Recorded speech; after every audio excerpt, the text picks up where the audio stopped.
سورہ بقرہ کے دوسرے حصے کے ساتھ آپ کی خدمت میں حاضر ہوں، اور ہم قرآن اور اپنے سماجی رویوں کے بارے میں ہم اس دفعہ بات کر رہے ہیں کہ ہم قرآن کریم کو کس طرح سے پڑھیں تاکہ ہم گھر کے اندر کس طرح سے اپنے زندگی گزاریں، گھر سے باہر کس طرح سے گزاریں، ہم اپنے بیہیویئر میں اور اپنی عادتوں میں کون سی اچھی تبدیلیاں لے کے آئیں، رمضان ہم سے کیا چاہتا ہے، قرآن ہم سے کیا چاہتا ہے۔ اس حصے میں ہم آج یہ بھی پڑھیں گے کہ اللہ تعالیٰ نے روزے کیوں فرض کیے، اللہ تعالیٰ نے یہ سورہ بقرہ میں کون کون سی ہدایات ہمیں دیں، بنی اسرائیل کے اوپر پوری چارج شیٹ ہمیں شروع میں ہی کیوں بتا دی گئی قرآن کریم کے، وہ اس لیے کہ ہم وہ غلطیاں نہ کریں کہ جن کی وجہ سے اللہ تعالیٰ نے انہیں منصب امامت ان سے لے لی اور امت مسلمہ کو عطا کی۔ اللہ تعالیٰ فرماتے ہیں کہ میں نے تمہیں اس لیے پیدا کیا، اخرجت للناس، تمہیں لوگوں کی خدمت کے لیے، تمہیں لوگوں کی بھلائی کے لیے، تمہیں لوگوں کو اچھے کاموں میں تعاون کرنے کے لیے اور ان کو برائیوں سے روکنے کے لیے تمہیں پیدا کیا گیا اور تمہیں نکالا گیا۔ تم اچھے کاموں کا حکم دو اور برائیوں کو معاشرے میں پنپنے سے روکو، اپنے حصے کے جو فرائض ہیں وہ اس طرح سے ادا کریں کہ یہ قرآن محبت کا پیغام ہے۔ یہ قرآن کریم ہمیں بہت سارے وہ رویے اپنانے کی دعوت دیتا ہے کہ جس سے اس زمین میں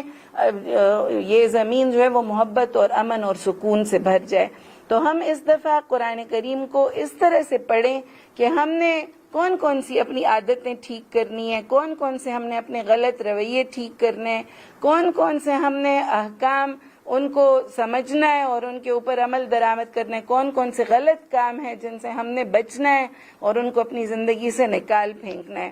تو ہمیں سب سے پہلے اللہ تعالیٰ بہت ڈیٹیل کے ساتھ بتاتے کہ میں نے تمہیں پیدا کیوں کیا۔ میں نے حضرت آدم علیہ السلام کو اس زمین پر اس لیے اتارا کہ اسے اللہ تعالیٰ نے اپنا خلیفہ بنایا۔ ہر معاشرے کے دیکھیں بنیادی 3 ستون ہوتے ہیں، اس میں ایک یہ کہ اس معاشرے کا بنیادی مقصد کیا ہے، اس میں انسانوں کا جو کردار ہے وہ کیا ہے، اور اس میں کون سے ادارے کام کرتے ہیں۔ تو اسلامی معاشرہ جو ہے، قرآن جو جس معاشرے کی تلقین کرتے وہ یہ کہ انسان اللہ تعالیٰ کا خلیفہ ہے۔ اللہ تعالیٰ نے اسے اپنے سیکرٹری کے طور پر اس زمین پر بھیجا کہ میں تمہیں جو احکام دوں گا، اپنے جن برگزیدہ بندوں کو انبیاء کی صورت میں اس زمین پر اتاروں گا، وہ تمہیں جو بھی پھر ہدایات دیں گے، ان ہدایات کو کی جو بھی پیروی کرے گا وہ ہدایت پا جائیں گے، وہ اللہ تعالیٰ کے راستے پر چلیں گے اور اللہ تعالیٰ ان سے راضی ہو کر انہیں بخش دے گا۔ لیکن جو ان انبیاء کے طریقے پر نہیں چلیں گے تو اللہ تعالیٰ ان سے ناراض ہو جائے گا۔ تو حضرت آدم کی خلافت کا جو سارا مقصد تھا، اور دوسرا یہ کہ اسلامی معاشرے میں انسانوں کا جو کردار ہے وہ یہ کہ وہ حق کی ترویج کریں اور برائیوں سے روکیں، امر بالمعروف اور نہی عن المنکر، یہ قرآن کریم کا ایک بنیادی فلسفہ ہے۔ اور تیسرا کہ جو ادارے اللہ تعالیٰ نے بنائے ہیں اس میں خاندان سب سے بڑا ادارہ ہے، اس کے اوپر انشاءاللہ ہم آگے پھر اس کا ڈیٹیل میں ذکر کریں گے، لیکن اللہ تعالیٰ نے سورہ بقرہ میں ہمیں بہت سارے احکامات دیے اور ان احکامات کے شروع میں ہمیں وہ ساری ہدایات دے دیں کہ میں نے حضرت آدم کو کیوں پیدا کیا، اس سے اس کا جوڑا بنایا، اس کو علم سکھایا، اس کو اللہ تعالیٰ یعنی پہلے ہی انسان کو اللہ تعالیٰ نے نبی بنایا کہ تھوڑے سے وقت کے لیے بھی انسان جو ہے وہ اللہ تعالیٰ کی ہدایت سے غافل نہ ہو۔ یہ یعنی ڈارون کی تھیوری اور یہ تھیوری یعنی اسلام میں اس کی کوئی حقیقت نہیں ہے کہ انسان پہلے بندر تھا اور ہم بندروں کی اولاد ہیں۔ ہمیں اللہ تعالیٰ نے فرمایا وَلَقَدْ كَرَّمْنَا بَنِي آدَمَ، ہم نے بنی آدم کو بہت زیادہ شرف عطا کیا، تکریم عطا کی، اور اللہ تعالیٰ نے ہمیں انسان ہی بنایا، انسان ہی کے طور پر اللہ تعالیٰ نے اسے اس زمین پر اتارا، اپنے نائب کے طور پر، اپنے خلیفہ کے طور پر، اپنے سیکرٹری کے طور پر کہ وہ زمین پر جائے گا۔ فرشتوں نے کہا اللہ تعالیٰ یہ تو بڑا فساد پھیلائے گا اور یہ تو بہت زیادہ اس زمین میں خون ریزی کرے گا، لیکن اللہ تعالیٰ نے کہا نہیں، جو میرے بندے ہوں گے وہ ایسا نہیں کریں گے۔ اور وہ تو ہوا کہ شیطان نے بہت سارے بندوں کو اس زمین پر ایک دوسرے کے خلاف یعنی جو خون ریزی اور جنگ ریزی جو ہوئی اور جو خون بہا اور جو ساری انسانیت تباہ ہوئی، تو اللہ تعالیٰ نے ایک نظر نہ آنے والے جرثومے کو بھیج دیا، اور ہم دیکھتے ہیں کہ پوری جو دنیا ہے وہ ایک اللہ تعالیٰ کی اس طاقت کی سب لوگوں نے یعنی مان لیا ہے کہ ایک سپر طاقت ہے جو ان ساری چیزوں کو کنٹرول کر رہا ہے. ساری سائنس ختم ہو گئی، ٹیکنالوجی فیل ہو گئی، ہر چیز رک گئی ہے اس زمین پر، اور اللہ نے اپنا فیصلہ سنا دیے کہ میں ہی قادر ہوں اور میں ہی قاہر ہوں اور میں ہی اس زمین کا اصل مالک ہوں. تو وہ قرآن کریم میں بالکل ابتدا میں اس کا اللہ تعالیٰ نے ڈیٹیل سے ذکر کیا. پھر اللہ تعالیٰ نے بنی اسرائیل کا پورا ذکر کیا کہ اللہ نے ان کے اوپر کون کون سے انعام یعنی ان کے اوپر نازل کیے، لیکن انہوں نے ان ساری چیزوں کو جھٹلایا، اور اللہ نے اس کا اسی لیے بہت زیادہ تفصیل سے ذکر کیا کہ ہم وہ غلطیاں نہ کریں کہ اللہ تعالیٰ ہم سے بھی ناراض ہو جائے. پھر اللہ تعالیٰ نے پوری جو اپنی شریعت کے احکام تھے کہ تم لوگوں نے گھر میں کیسے رہنا ہے، تم لوگوں نے رمضان کے روزے کس طرح سے گزارنے ہیں، تم لوگوں نے معیشت اپنی کس طرح سے استوار کرنی ہے، اس میں سود کا خاتمہ ہے کہ تم لوگوں نے ایک دوسرے سے یعنی زبردستی پیسے نہیں وصول کرنے، جو دولت ہے اس کو ٹرکل ڈاؤن کرنا ہے، وہ امیر سے غریب کی طرف اس کا فلو ہوگا، اور جو اس طرح کا سرمایہ دارانہ نظام ہے اس میں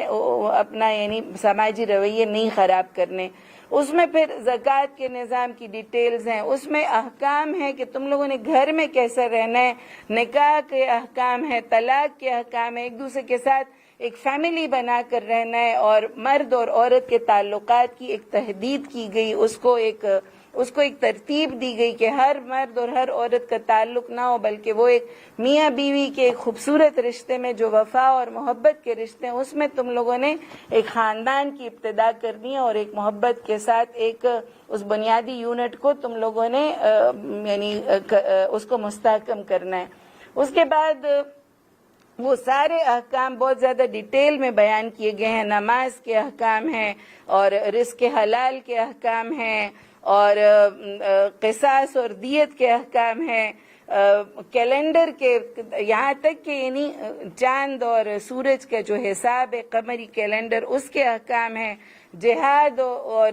حج کے احکام ہیں، اس میں انفاق فی سبیل اللہ کے احکام ہیں، اور بہت ساری یعنی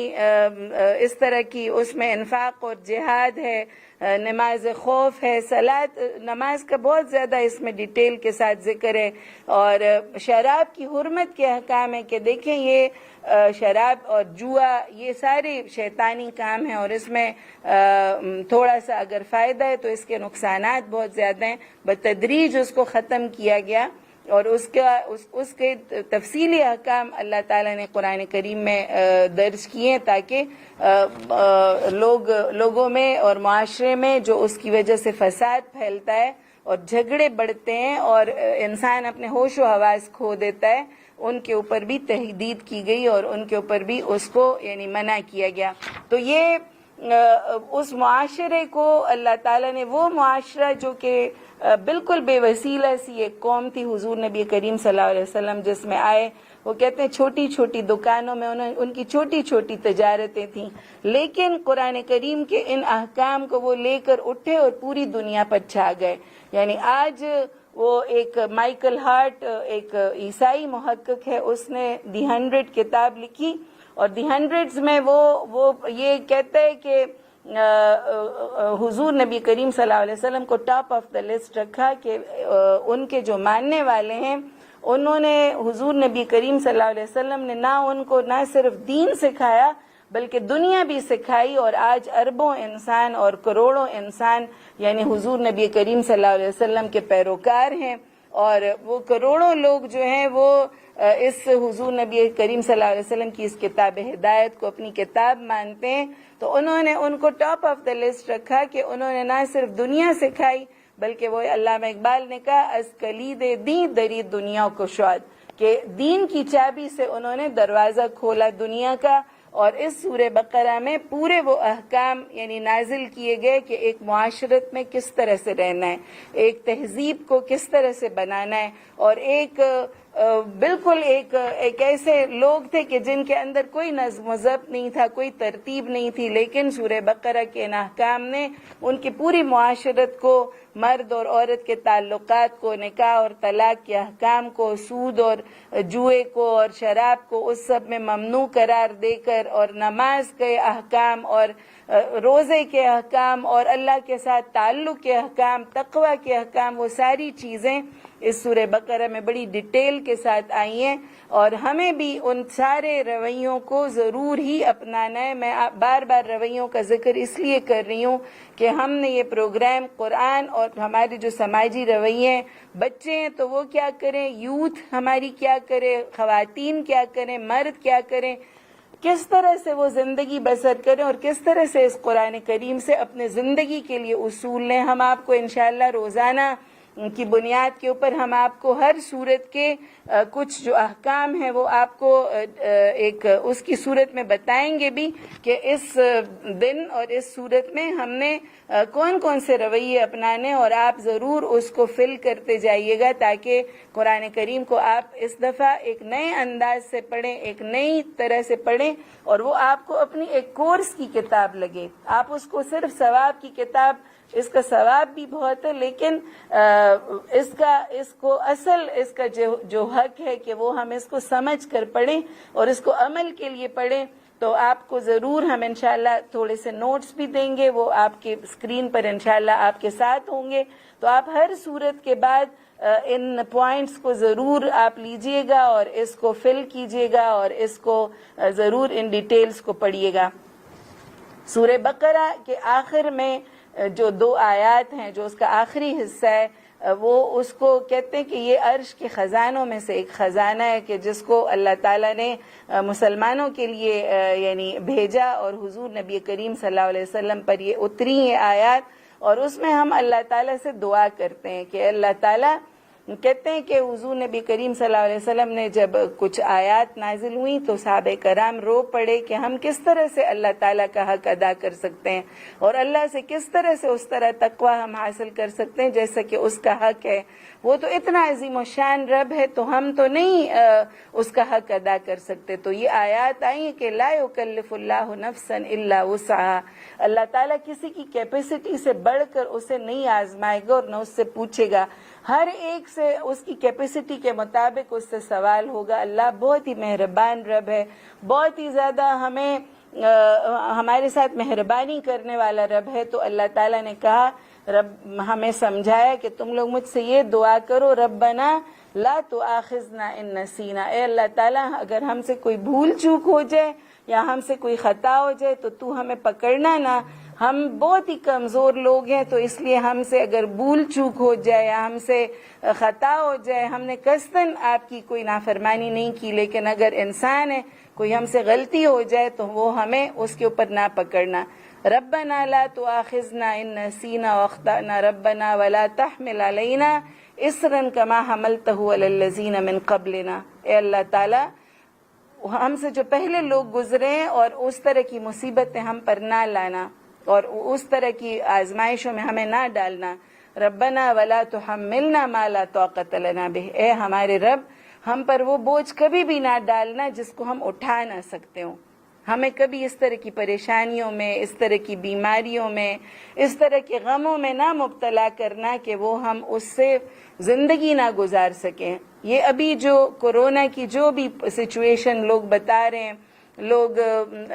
جابز لوز کر رہے ہیں، لوگ بیمار ہو رہے ہیں، لوگ ڈپریشن کا شکار ہو رہے ہیں، لوگوں کو ہر طرح کی پریشانیاں لاحق ہیں، اس لیے کہ ہر چیز بند ہے۔ یہ قرآن ہمیں کہتے ہیں کہ کوئی پریشانی کی بات نہیں ہے، کوئی فکر کی بات نہیں ہے، اللہ تعالیٰ کسی کے اوپر اتنا بوجھ ڈالتا ہی نہیں ہے کہ جس کو وہ سہار نہ سکے۔ اللہ اتنی مشکل لے کے آئے گا جتنا ہمیں اٹھانے کی سکت ہوگی۔ تو یہ دعا بہت ہی خوبصورت دعا ہے، اس کو ہم ضرور پڑھیں کہ اللہ نے ہمیں یہ سکھائی ہے کہ دیکھو اللہ سے یہ دعا کرو، ولا تحملنا ما لا طاقت لنا به، اے اللہ تعالیٰ ہم پر وہ بوجھ نہ ڈالنا کہ جس کی ہمیں اٹھانے کی سکت نہیں ہے۔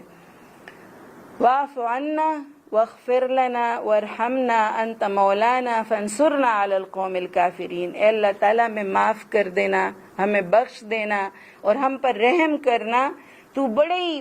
بس کافروں کے مقابلے میں ہم سب کی مدد کرنا. یہ ہمارے لیے اللہ تعالیٰ نے ایک دعا سمجھائی ہے کہ دیکھو اللہ کی پناہ میں آ جایا کرو, اللہ سے مدد طلب کرو, اللہ تمہارے لیے سارے کاموں کو ٹھیک کر دے گا. اس سے عفو, ایک ولی اللہ نے بڑی خوبصورت بات کی کہ بخشش یہ ہے مغفرت کہ وہ گناہ تمہارے نام اعمال میں درج ہو اور اللہ تعالیٰ اس کا حساب تم سے نہ لے, لیکن وہ نام اعمال میں وہ گناہ درج ہو. لیکن جو عفو ہے وہ یہ کہ اللہ تعالیٰ اسے ڈیلیٹ ہی کر دے, وہ موجود ہی نہ ہو نام اعمال میں. تو اللہ سے ضرور یہ دعا انشاءاللہ اس رمضان میں ہم کریں گے. کہتے ہیں حضرت عائشہ رضی اللہ تعالیٰ عنہ سے روایت ہے کہ حضور نبی کریم صلی اللہ علیہ وسلم سے انہوں نے پوچھا کہ یا رسول اللہ صلی اللہ علیہ وسلم اگر شب قدر مجھے مل جائے تو میں اللہ سے کیا دعا کروں؟ تو کہتے ہیں انہوں نے کہا کہ تم یہ دعا کرو, اللہم انک عفو کریم تحب العفو فاعف عنا یا غفور یا غفور یا غفور. اے اللہ تعالیٰ تو بہت ہی زیادہ معاف کرنے والا ہے, تو معافی یہی ہے کہ وہ ہمارے سارے گناہ ہمارے نام اعمال سے ڈیلیٹ کر دے. اللہ تعالیٰ کو یہ معاف کرنا پسند ہے اور اللہ تعالیٰ سے ہم معافی بھی طلب کریں, ہم رحمت بھی طلب کریں, ہم مغفرت بھی طلب کریں. ہم یہ ساری چیزیں اس رمضان میں انشاءاللہ یہ مغفرت کا عشرہ بھی ہے, رحمت کا عشرہ بھی ہے, آتش دوزخ سے نجات کا عشرہ بھی ہے, اور اس قرآن کریم کے ساتھ تعلق جوڑنے کا عشرہ بھی ہے, اور مہینہ بھی ہے, جشن نزول قرآن ہے. اور ہمیں اللہ تعالیٰ نے ایک بار پھر موقع دیے کہ ہم قرآن کریم کو کھولیں, اس کے ساتھ اپنا تعلق جوڑیں, اس کو اس طرح سے پڑھیں کہ وہ ہماری زندگی کے لیے ایک امام بن جائے, ہماری زندگی کے لیے ایک لیڈر بن جائے, ہماری زندگی کے لیے ایک گائیڈ بن جائے, اور ہم اس کی روشنی میں ہم اپنے سارے منازل طے کریں. تو انشاءاللہ آپ کو ساتھ ساتھ ہی ہم ٹپس بھی بتاتے جائیں گے, ہم آپ کو ایک کویسچنئر بھی اور ایک جو اہم اس کے قرآن کے جو موضوعات ہیں جو ہم ساتھ ساتھ آپ کو بتاتے جا رہے ہیں وہ بھی انشاءاللہ اسکرین پر آتے جائیں گے. تو میری آپ سب سے گزارش ہے کہ آپ ضرور غور سے ان سوالات کے جوابات دیجیے گا,